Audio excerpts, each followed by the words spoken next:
Yo, what's up guys, it's your boy Sami here. Today we are gonna see, what if Naruto becomes the Wind Lord, part 1. Hope you'll enjoy this video. So before we start, please subscribe to our channel, and like this video.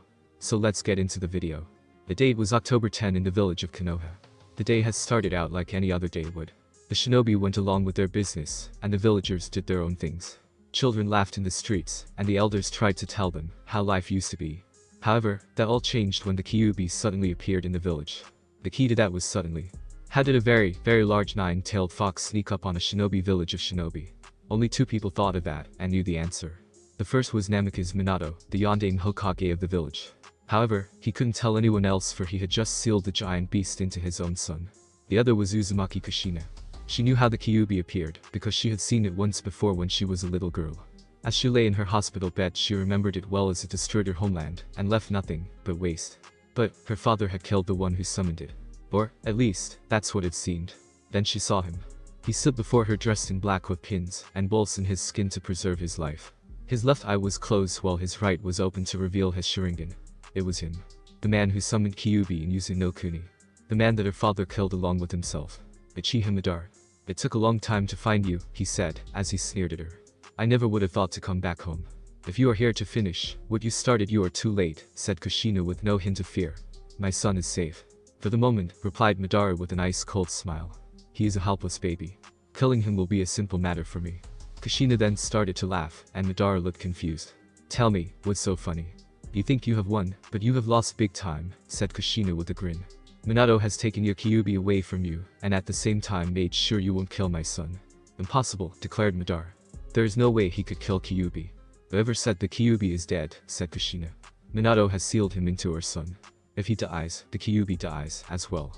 And knowing him, Minato placed a few safeguards on the seal, so that Naruto will one day be able to control Kyuubi's power. Madara, having enough of this, raised his hand and slapped her. But she only glared back at him in response, as his Sharingan began to change. For this defiance you will suffer forever, he said, as space and time began to warp around Kushina. Believe me when I say forever. Where you are going, time has no meaning. You will live forever with the knowledge that I will find a way to get back the Kyuubi. And when I do, I will bring you back, so you can watch as I rip it out of your son. Kushina screamed as she was sent into space and time warp, leaving behind nothing.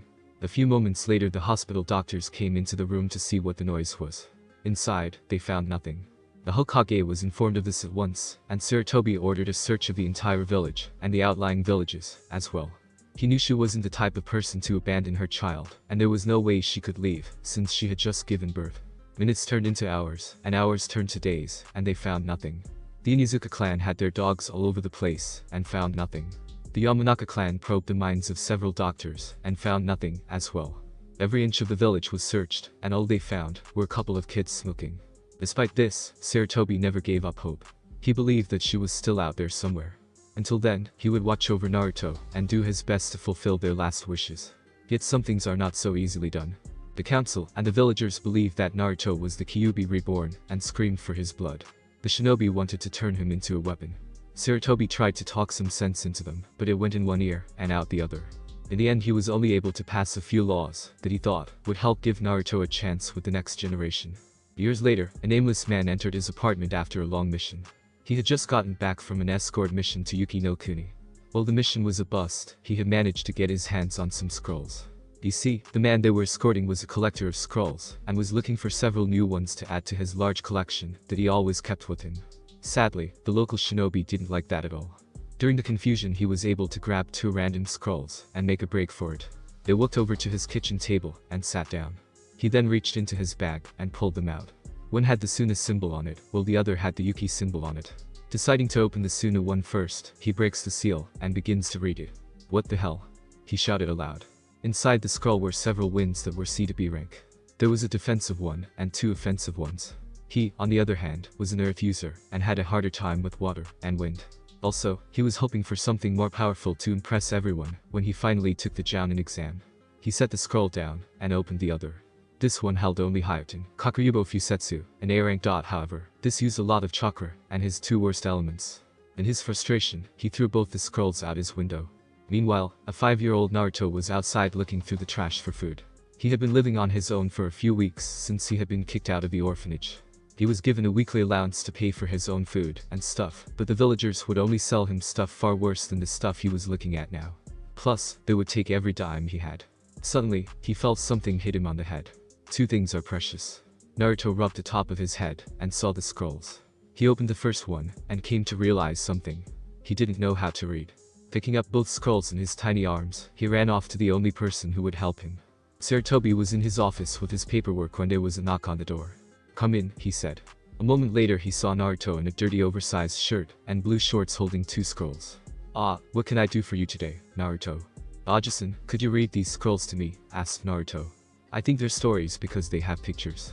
The Hokage chuckled as he picked up the child and set him on his lap. He then opened the first scroll and then looked over at Naruto, who was staring at him wide-eyed, eager to hear his story. "I'm sorry, but these are scrolls," said Sarutobi. "Where did you get them?"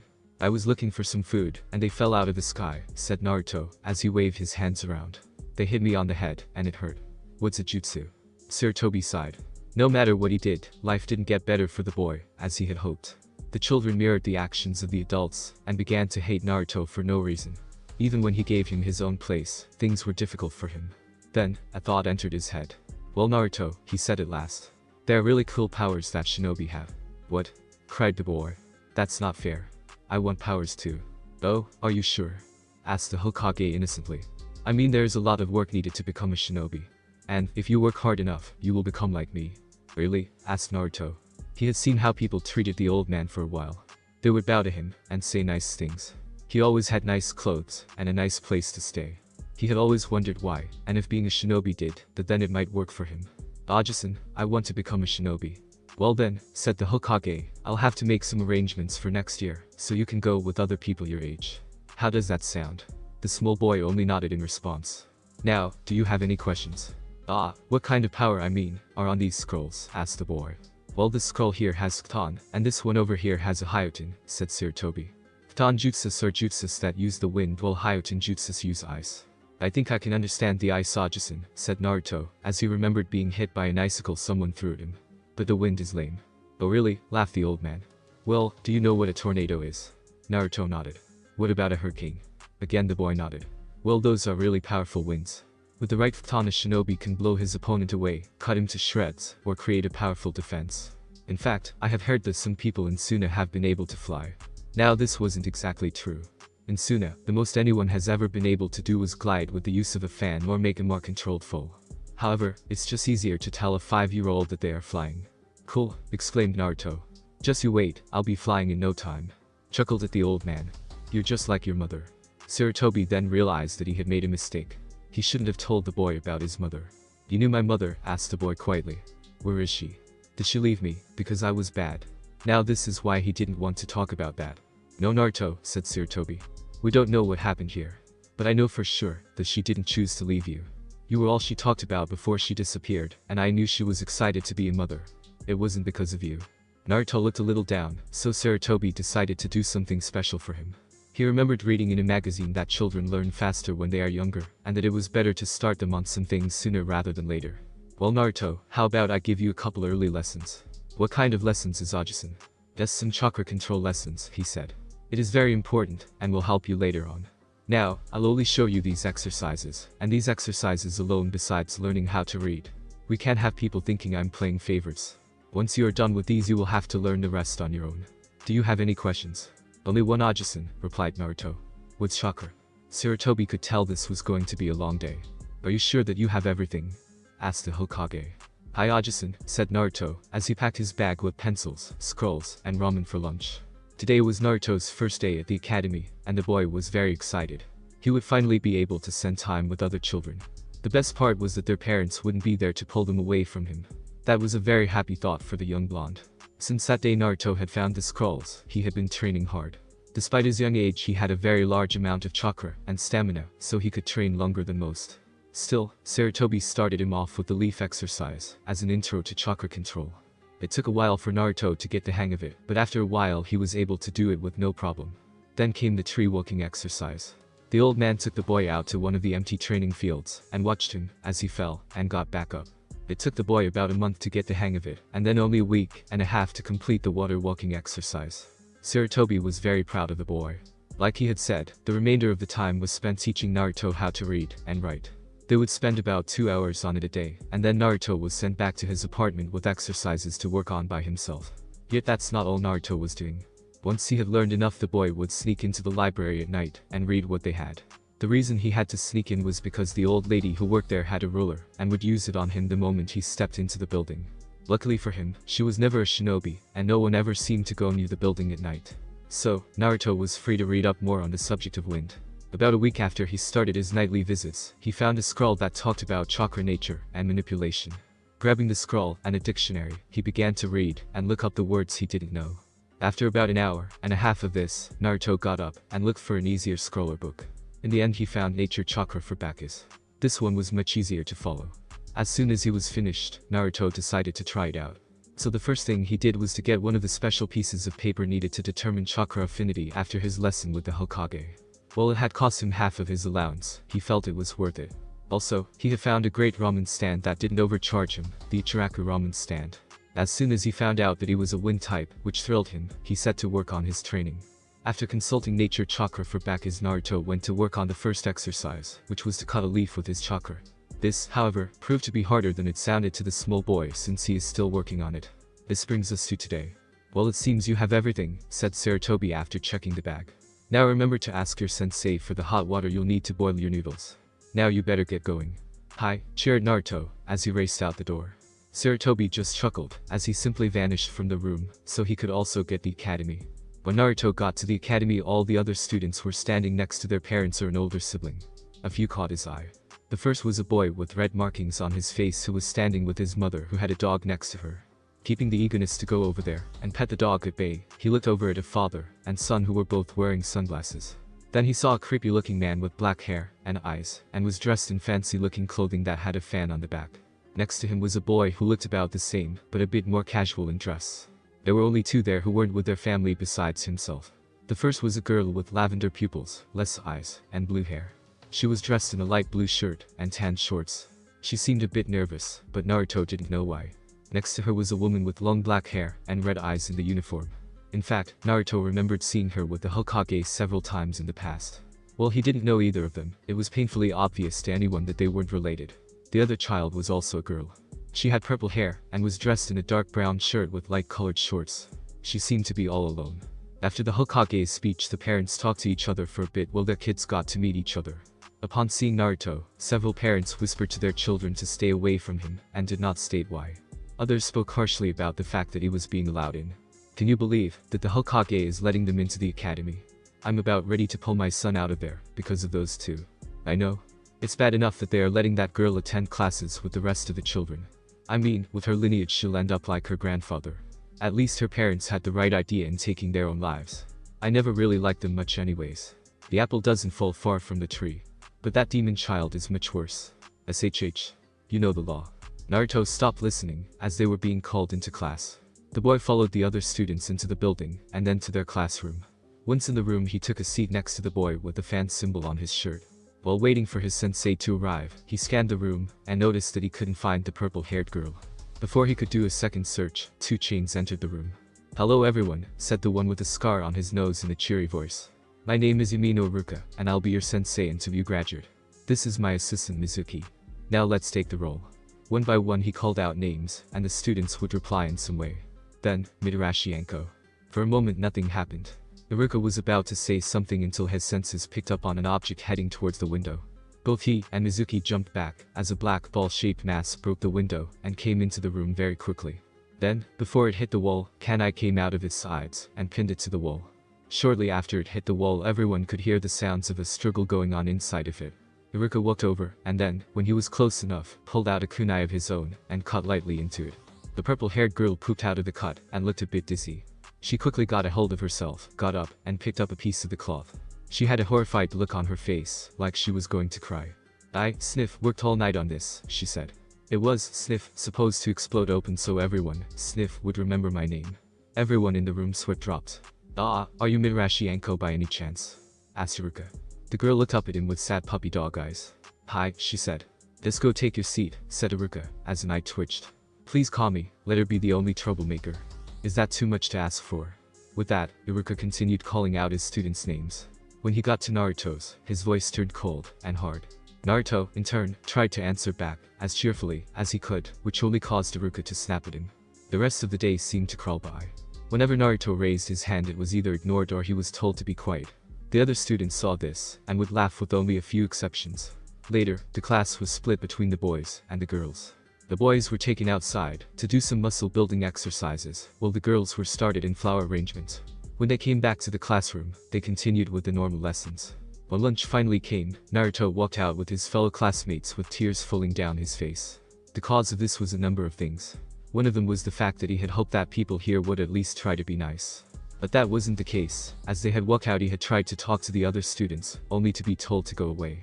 In a way, it was worse than before. In the past, he wasn't part of a group. Now that he was, and surrounded by people, no one was making him feel welcome like they did with others. The other reason was that half his face was bright red, and his clothes were damp. When Naruto had gone to ask for hot water like the Hokage told him to, he had asked the Kunoichi teacher. She, in turn, screamed at him, and then threw the hot kettle at him. Now he was wet, his face stung, and he was lonely. He sat alone under a tree with a swing on it, and pondered if things could get worse. He was so lost in thought, that he missed seeing someone walk up to him. What should do? Naruto looked up, and saw the girl called Anko. She was pointing to his reddened skin that was starting to fade. Ah, were you mean to sensei? She asked. Or did someone else do something? I don't know, replied Naruto quickly. I don't think I did anything to her. She just threw the kettle at me, after I asked her for some water. At that, Anko looked a little disappointed. Too bad, she said, as she sat next to him. I don't like her that much. She just talks about how her class will help me become a proper lady. And her class is boring. Flower arrangement is driving me crazy, and it's only the first day. Wait, said Naruto, both alarmed and amused. You can get crazier than coming into class by a window. That's kind of scary. Hey, it would have been so cool if it had worked, she said in defense with a light blush. If it had, then everyone would have been all wow, and sensei would have been impressed. Naruto smiled, and she then decided to change the subject. So why aren't you playing or eating with the rest of them? Why aren't you? Countered Naruto. Grown-ups tell their kids to stay away from me, she said reluctantly, as she lowered her head. My grandfather did something really bad that no one wants to talk about. So they say that I'll end up like him since I'm related. Anko then clenched her fists. I don't even look like him. I know how you feel, said Naruto. Anko looked up, and gave him a questioning look, so he continued. I don't know why, but people hate me. Wherever I go, there's someone ready to hurt me. At least you know why people treat you that way. Then, an idea came to him. He turned to Anko, and gave her a foxy grin. Maybe we should do something about it. Meanwhile, in the Hokage's office, Iruka was having a nice chat with the Hokage. And by nice chat I mean Iruka was pissed off that he got stuck with the trader's granddaughter, and the vessel of the creature that killed his parents. So he wasn't a happy camper. How could you do that? Demanded Iruka. To put those two in the same room is just asking for trouble. Don't worry, said Sir Toby, as he calmly sipped some tea. I told Shino before he got to the academy not to bring any fleas into the classroom, because they might land on Kiba. Iruka began to sweat. I'm talking about Uzumaki and Mitarashi, stated Iruka. Can you even imagine what would happen if those two bonded? Actually, I'm hoping that they will, said Sir Toby. What they need is to have a normal childhood, and that includes friends. No one else will let them play with their children, and I certainly can't force them to. Trust me, this is for the best. But that's dangerous, insisted Iruka. With their backgrounds they might end up destroying the village. Sir Toby sighed, and gave Iruka a stern look. I'm disappointed in you, he said. I would have hoped that you would have at least gotten to know them before making such harsh decisions. If you want to judge them based on their family tree, I'll tell you a few things. Anko's parents were highly respected until Orochimaru betrayed us all. That's when everyone turned on them, including their so-called friends. Even after Anko was bored, they continued to torment them until they took their own lives. And Naruto, well, I can't tell you his lineage, but trust me when I say his parents were good people. But none of that really matters. They're their own person, and they will choose their own paths. Anko is not Orochimaru, and Naruto isn't Kyuubi. The Hokage-sama. Learn the difference, interrupted by the old man, between children and the monsters they have been forced into association with. If you don't, they will become a self-fulfilling prophecy created by you and the other villagers. Now, I believe you have to get back to class. The lunch break soon ended, and both teachers and students returned to their rooms. When Iruka entered his room, he noticed that Naruto and Anko were now sitting next to each other. They were talking quietly with each other while writing something down on a piece of paper. Iruka just sighed, and then called a call to order, so he could finish the lessons for the day. For the rest of the day, the only interruptions he got were some giggles for Naruto and Anko as they plotted their revenge. The next day, the Kunoichi teacher woke up as a Haruno. Time passed, and the two became good friends. Anko, as it turned out, loved to prank people as much as Naruto did. There were times, however, when her idea of a prank went a little too far. Those were the times that Naruto had to keep her from harming not only herself, but others as well. Another thing that they had in common was that they lived alone. Anko lived in the house that her parents had left her, which was nice. So, since they had no one to help them at home, they would train with each other, as well as study together. Unlike other girls in the class that stood out like Sakura and Ino, Anko was serious about her training. The other girls were only doing it to reenact a fairy tale. Basically, they get kidnapped, and their shinobi hero comes to the rescue, and there's a touch of them living happily ever after. Anko, on the other hand, said that she would blast anyone who tried to do that to her super cool dot. A few months after the first day at the academy, Naruto was in the woods alone. It was getting dark, and he was still working on the leaf exercise.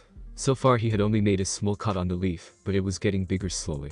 While this was an amazing feat for someone who wasn't even a genin, he was still frustrated that he wasn't further along.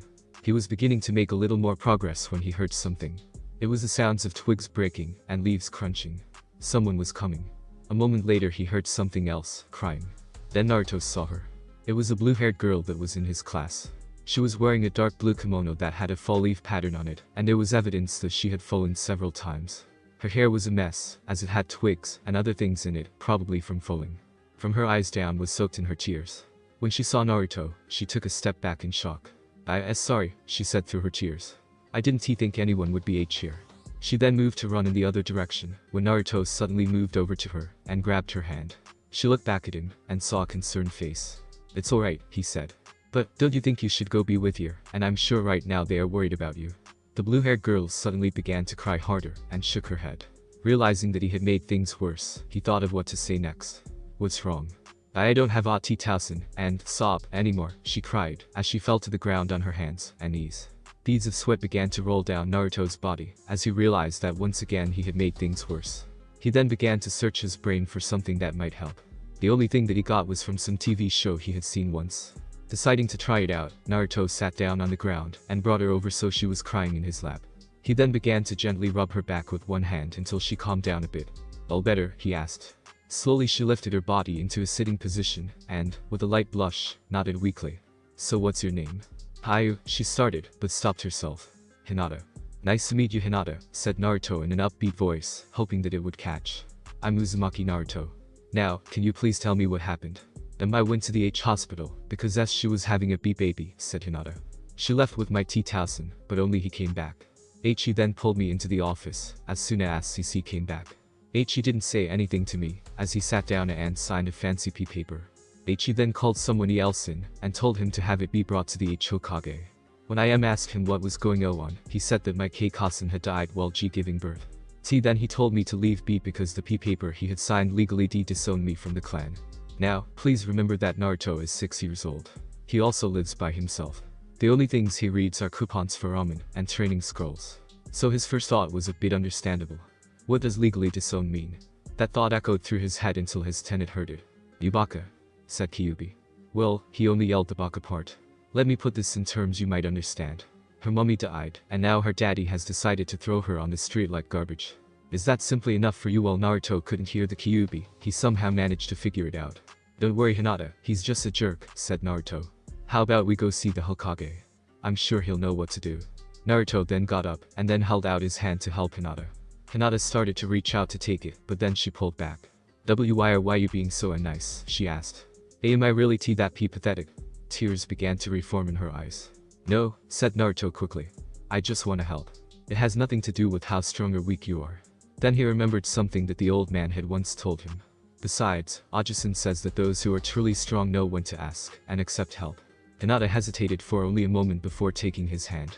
While this was going on, Hiashi was sitting with the Hyuga elders, as his late wife's will was being read.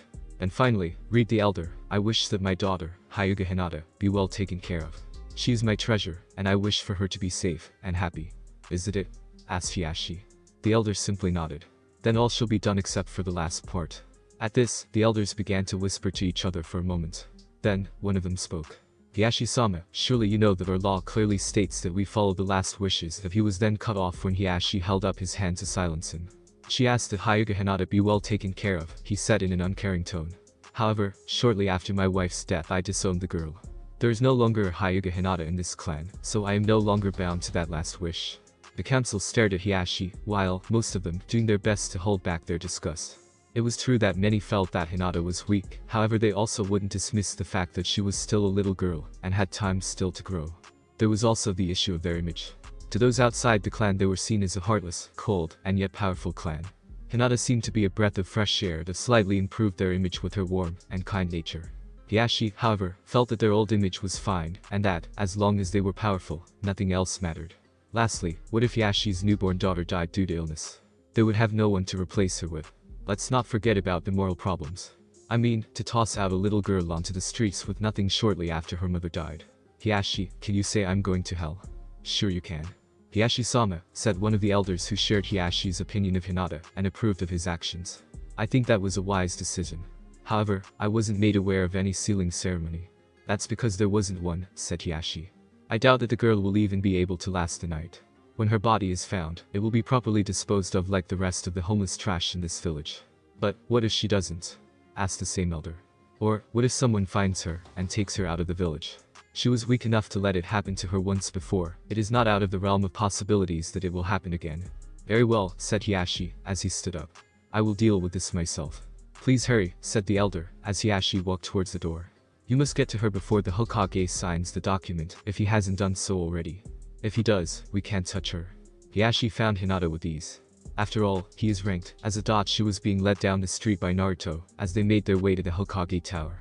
Hiashi calmly walked towards them, and decided to handle this in a way that wouldn't call the attention of the Hokage. Meaning, he would have to be nice. Hinata said to Hiashi once they were close enough. Hinata got loose from Naruto's grip, and hid behind him. This disgusted Hiashi, but he did not show it. I came to apologize. I have called back the document, and would like you to return back to the compound. Hinata couldn't believe her ears. Her father was saying he was sorry. That he wanted her to be his daughter again. It was too good to be true for her. Hi, she said, as she started to move out from behind Naruto. However, Naruto didn't believe a word. Instinct had kicked in, as well as experience. The way he had said all that was not the way he had heard other people talk to their kids. Also, he had been beaten up by people who claimed they wanted to take him in before. Then there was the fact that he was getting a bad feeling from Hiashi. It was a feeling that you get when you know something bad was about to happen. And after the way he found Hinata, there was no way he would let her go back with this guy. So, Naruto moved so Hinata was behind him again. And Naruto-san, what are you doing? Asked Hinata. Move aside boy, said Hiashi. I have things I must discuss with my daughter. No way, yelled Naruto. I'm not letting you hurt her again. Naruto then turned his head to Hinata. Don't listen to him. He's up to something. But Naruto-san began Hinata before she was cut off by Hiashi. I will give you one chance, brat, he said coldly. Either move or I will use force. He got his answer when Naruto stuck out his tongue at him.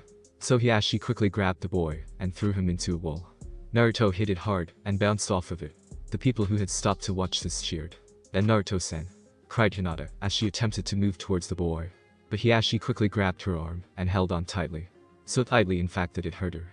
Now come along, said Hiashi, as they started to move in the direction of the Hyuga complex. Then, all of a sudden, they were surrounded by Anbu. In front of Hiashi and a struggling Hinata was a woman behind a cat mask. She had purple hair and tan skin. Hyuga Hiashi, she said, the Hokage would like to have a word with you, Hinata-san and Uzumaki-san. Hiashi gritted his teeth and nodded as they were led to the old Hokage's office. He was sitting behind his desk with a single document in front of him. The Anbu laid Naruto on a couch in the room, and they all vanished except for the woman. Do you know what this is, Hiashi-sama? Asked the Hokage, as he held up a document. By the tone of his voice, he was not in a good mood. This is the document that you sent earlier today. So, what do you want with Hinata? I was just tying up some loose ends, said Hiashi without any remorse. By that you mean the birdcage seal, said Tsurutobi. Well, I'm afraid that I will not allow that. She is no longer in your clan, and while I can't stop you from doing that to your family members, I will not allow you to do that to a non-clan member. Then I demand that she never leave the village, said Hiashi. You are not in any position to be demanding anything, said Tsurutobi. Assault on 2 children in the middle of the day. You're lucky that I don't have you arrested right now. I will take this up with the council, and maybe the daimyo. Believe me Hiashi, I will make sure that you are punished for this. You go Aja-san, said Naruto weakly, as he was waking up. Hiashi turned to glare at the boy, as he sat straight up. He hated the boy. He blamed the demon brat for this. If it weren't for the Anbu and the Hokage in the room he would have killed him right then and there. Very well, said Hiashi, as he turned his attention back to the aged Hokage. But do know that this isn't the end. Sooner or later we will place that seal on her head, and then you can send her on suicide missions for all I care. He then turned to Hinata, who was about ready to cry again, and sneered. Then, he walked out the door, and slammed it behind him. Sarutobi, seeing the poor girl in the state she was in, walked over to her, knelt down, and hugged her, as she let it all out. Why, sob, doesn't Emma, sob, love me, she cried. All anyone could do was watch. I do not know, said Sarutobi softly. I'm sorry. Hokage-sama, said the Anbu suddenly. If you would allow it, I would like it if Hinata lived with me. My fighting style is similar to that of the Hyuga clan, and I'm positive that I would make a better role model than that ass. Come on, what do you say? She ended this with a thumbs up good guy pose. Very well, Yuruchi. Hiyashi opened his eyes, and saw that he was no longer in his room. From the looks, and smell, of it he was in some kind of abandoned factory or sewer. There were pipes coming out of the ground, and out of the walls. The floor was concrete, and the walls had steel plates on them. He then realized that he was in some kind of chair. His hands and legs were bound to it by chakra-enhanced steel chains. His head was locked in place by a steel clamp that kept him from moving it. In fact, the only thing he could move was his mouth. Then he saw something move towards him. It was two power drills moving towards him at eye level. Literally. Then a voice came on the speakers behind him. Hello Hyuga Hiyashi. I want to play a game. Your whole life you have hurt others with your words. Your harshness has caused people to lose faith in themselves, and because of that they have died on missions, or have hurt their team's performances. Others have simply given up hope for themselves like your former daughter Hinata. Now, you must use your words to save yourself. In front of you are power drills that are set on a timer. When it reaches 0 they will thrust forward and stop just before they penetrate your skull. The only thing that they will take is what your clan prides itself for, your eyes. The only way to stop this is to say something nice about Hinata. But it won't be that easy. Those chains that are binding you will let me know if you are lying. If they tell me that you are, one of the drills will shoot forward automatically. You have 60 seconds. Let the game begin. With that, the drills came to life. Why should I believe this is real? Screamed Hiyashi. You want me to say something truthful? Fine then. Hinata is, and always will be, useless trash. Like promised, one of the drills shot forward and impaled his left eye. The head of the Hyuga clan screamed in pain. TSK, said the voice. One more try. Oh, by the way, you have 30 seconds left. Hiyashi moaned and cried as his precious seconds passed him by. His brain racked itself to find something nice to say about Hinata. Sadly, only one thing came to mind. Ah, she's a good dresser, he said. Sorry Hiyashi, said the voice, as the other drill headed for his right eye. Not good enough. Hiyashi screamed, as his whole world went black. Then he woke up. No more saw movie marathons before bed, said a panting Hiyashi aloud. Shortly after Hinata moved in with Yuruchi, Naruto decided to go and visit her to make sure that everything was alright. Naruto looked up her address, and found out she lived in a penthouse apartment on the other side of the village. Why am I going with you again? Whined Anko, and she walked behind Naruto. I should be doing some target practice right now. Or getting back at that time for stealing my dango.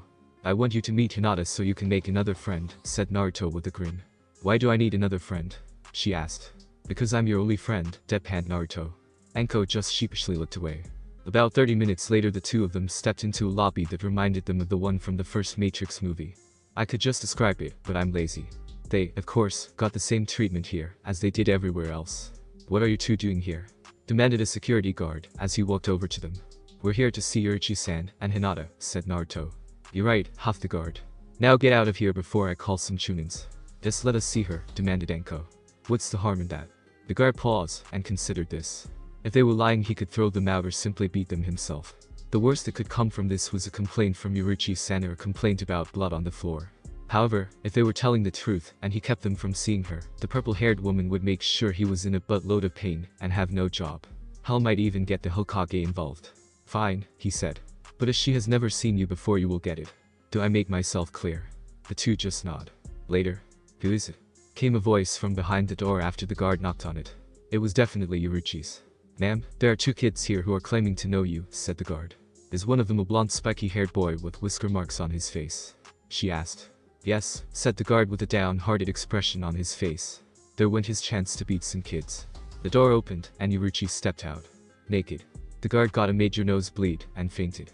Anko looked a little embarrassed, and Naruto just poked the guard while Hinata stepped into the hallway, pressing her fingers together the whole time. Yuruchi-san, please stop doing that, said Hinata. Who else? Yuruchi, in turn, vanished, and reappeared behind Hinata. She then used her fingers to hook Hinata's mouth, and stretch it. I thought I asked you to call me Yuruchi-nichan, she said. Chai, Hinata managed to say. Yuruchi then let her go, and patted her on the head. Hey, why did this guy pass out? Asked Naruto. Because I used the strongest weapon in the shinobi, no, the entire world on him, answered Yuruchi, as she brought her hand to her hips. Sex. As she said that she made the V for victory sign. This was a lesson that Anko and Naruto took to heart and would use in the future. Someday. 1 year later. Remember to be on your best behavior, said Sarutobi to his companion. We are meeting the leader of the shinobi of this village, and I don't want anything to happen that would wreck our fragile relationship with this village. Is that understood? Hi Jason, said Naruto. It was, for once, a sunny day in Imegakure, gasp. Sarutobi had decided to take Naruto along with him, as a birthday present, as it was early in October. They were going to the village to pick up a stolen item, and to witness the execution of the man who stole it. The man in question, Bakusho Aoi, had joined up with a rebellious faction in-game that was being led by a mysterious figure. Hanzo, the leader of the named Nins, had caught him, and decided to return the item. However, Aoi would get a public apology to serve as an example to others. Hanzo met them at the gate surrounded by his own personal bodyguards. He wore a grey bodysuit, and had a cape on. His large breathing device covered most of his face, and made his black eyes seem more menacing. "Good day to you Hokage-sama," said Hanzo when he saw the old man in red cage robes. His eyes then fell on a small boy of about 7 wearing an oversized shirt with blue shorts. In his left hand was a string that was tied to a balloon. "And who is this?" "This is Uzumaki Naruto," said Sarutobi, as he patted the small blonde's head. "He is a student at my village's shinobi academy. I thought it would be very educational for him to see a different village." "I see," said Hanzo slowly, as he looked the boy over. His appearance looked familiar to another shinobi he had seen before. However, his clan name made him think of another group that he had met in Yuzu-no-Kuni. But then again, it could be just a coincidence, so he let those thoughts go. "I hope you enjoy your stay in Uzumaki-sen." "I hope so, Ijai-san," replied Naruto to Hanzo. The gasp came from everyone nearby. Did the young blonde know who he was talking to?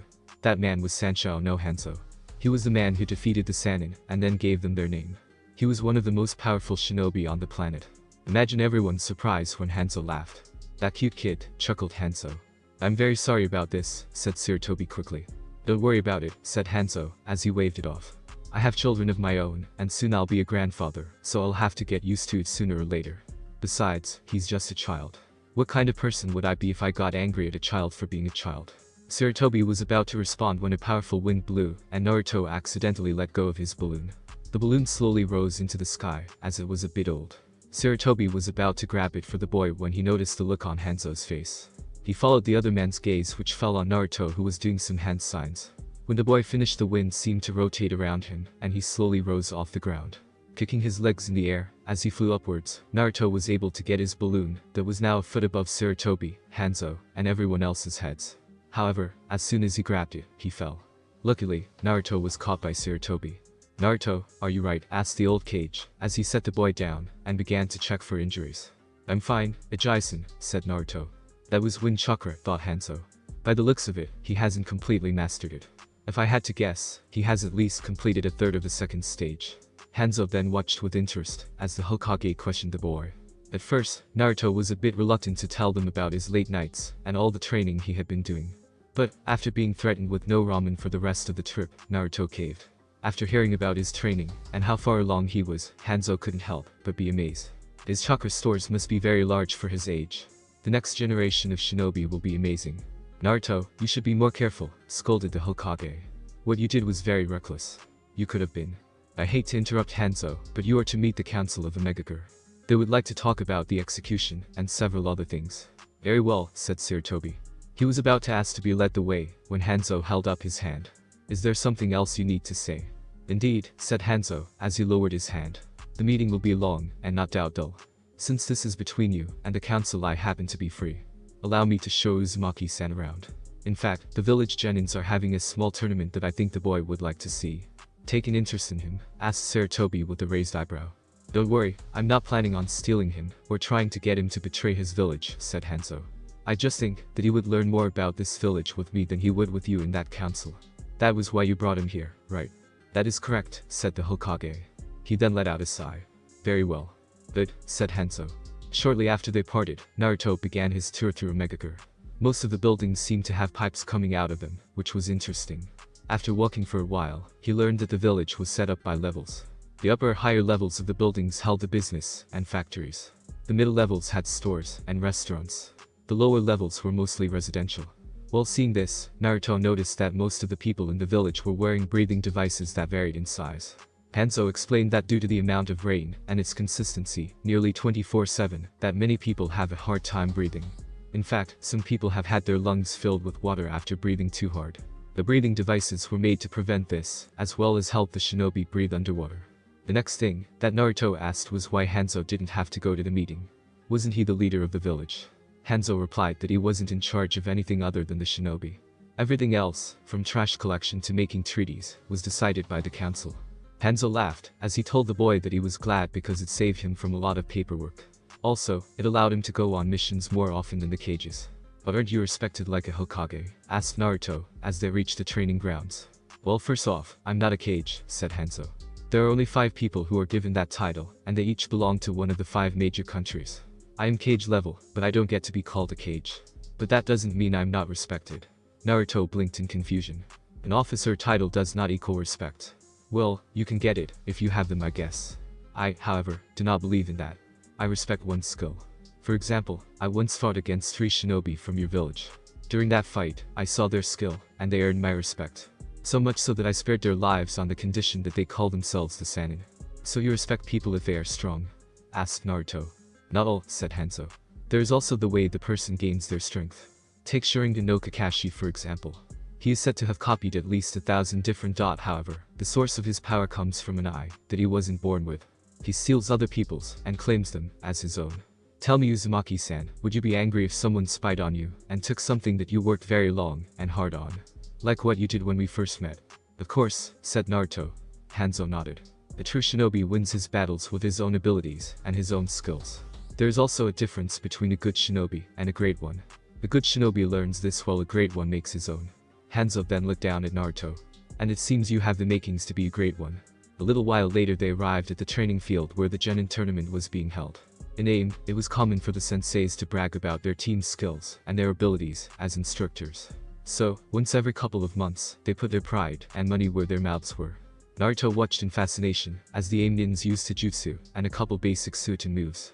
Some of the moves that he saw were Kasumichika no Jutsu and a Borobunshin no Jutsu.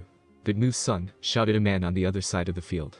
Naruto looked over and saw what looked like parents of some of the genin who had come to watch that and place some bets of their own. Seeing this, Naruto couldn't help but feel a little sad and jealous, which Hanzo noticed. I think I now know why your Hokage brought you here, said Hanzo softly. You don't have a real family, do you? Naruto just shook his head. I see. Well, it is unfortunate, you should not use it as an excuse.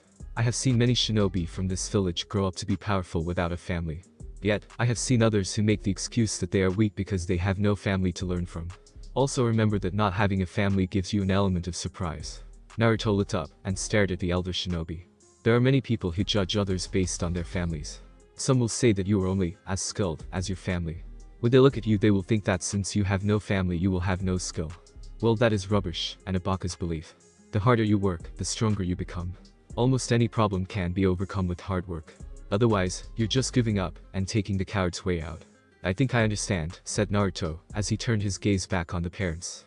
But still, it would be nice to have someone to cook me dinner and stuff. Yes, well, that's life, said Hanzo, not sugarcoating a thing. The way I see it, you can either whine about it or do something about it. If you lack a real family, make one. All Naruto could do was give a light nod. When the tournament was over, Hanzo realized that it was getting late and that they should be getting back. However, a thought entered his mind. The kid had potential, and he was a person who liked to reward people with potential. Usually he just let them live, or something like that, but that wouldn't work in this case. No, he had to do something much more. Then, in his mind, it was decided. Hanzo told his guards to take 5 for a moment, so he could be alone with Naruto for a moment. This, of course, surprised them since he never told them he wanted to be alone with someone. But they just shrugged their shoulders and walked away. It was just a kid with him after all. Naruto, I'm going to give you something special, said Hanzo. He then pulled out a scroll, and then unsealed a much larger scroll, and set it down while opening it up. This is a summoning contract. Once you sign your name in it, you will be able to summon whatever creatures that the contract is with, and they will fight with you. I would like you to sign the salamander contract. Really? Cried an excited Naruto. Then he became confused. Why me? Let's just say that I think it will help, said Hanzo. Also, you have skills that have yet to be tapped into. Until you do, the salamander clan will be able to help you out. They might even train you, and show you some that you can use with them. Now, if you want to sign it you must sign it in blood. Naruto went up to the scroll, and did just that. It was a little sloppy compared to the rest, but that didn't matter. When that was over, Hanzo showed Naruto the signs, and then told him about the blood that was needed to perform this stunt. The next day, Sarutobi and Naruto were at the gate saying their goodbyes. Hanzo said goodbye to Naruto, and then handed an object to Sarutobi. "So what will happen to the Raijin?"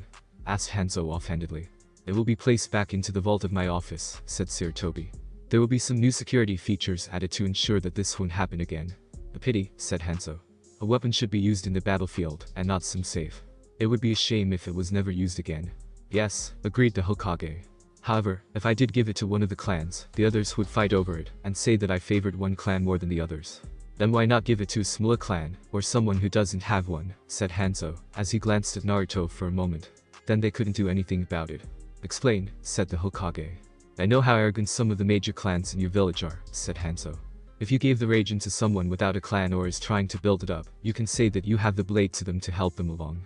Also, if any of the other clans' fighters steal it, well, it will be obvious, and legal actions will have to take place regardless of their status. And, if they steal it, it would be like admitting that they consider it a threat, even if it is held by nobody." "I think I get it," said the Hokage, as he looked at the Raijin. "Well, we better get going." With that, Sarutobi and Naruto turned to leave. Of course Naruto waved for a while. Just before they were out of sight, Hanzo saw Sarutobi giving something to Naruto. "The next generation will be very interesting indeed," said Hanzo. Thanks for watching my video. Leave a like if you enjoyed my video, and also do consider subscribing to my channel for more awesome content. See you next time. Till then, sayonara.